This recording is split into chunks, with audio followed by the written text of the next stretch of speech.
نقل عمود او صف. فلو حددت العمود اللي انا عايز انقله بالمنظر ده كده، وقفت على اي حافة من الحواف تحول الشكل المؤشر للشكل ده، وبعدين اعمل دراج، هيبدأ يتحرك معايا في المكان اللي انا عايزه. نفس الكلام بالنسبة للصف.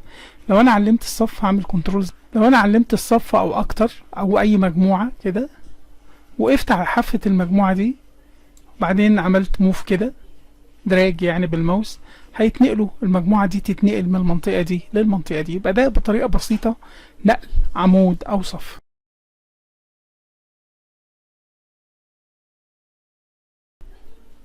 ادراج اكتر من عمود او صف. هنحدد العمود اللي عايزين نعمل ادراج، بعدين ندوس على كنترول بلس من لوحة المفاتيح، هتطلع الشاشة دي، نقول له انسيرت كولوم. طب لو عايز اعمل عمودين، هعلم عمودين وكنترول بلس وانسيرت كولوم. نفس الكلام بالنسبة للرو، بعلم 2 رو كده وكنترول بلس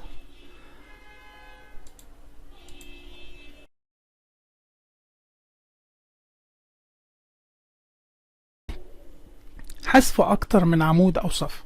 هحدد العمود والصف اللي انا عايز، مثلا الاعمده دي انا عايز امسح الاعمده دي، كنترول ماينس كنترول ماينس، هتطلع نفس الشاشه بالاسهم، هنزل لحد ديليت انتر، خلص على كده. نفس الكلام بالنسبه للصفوف، بعلمها كنترول ماينس وانزل بالاسهم وادوس انتر.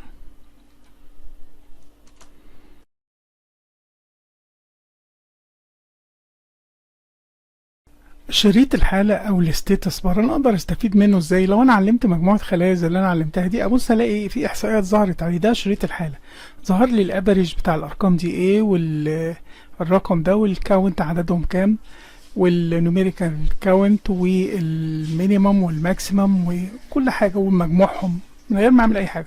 اختار مثلا الرقمين دول مجموعهم، نشوف 13 و15، الاقي قال لي ان الافريج بتاعهم كذا، الكاونت 2.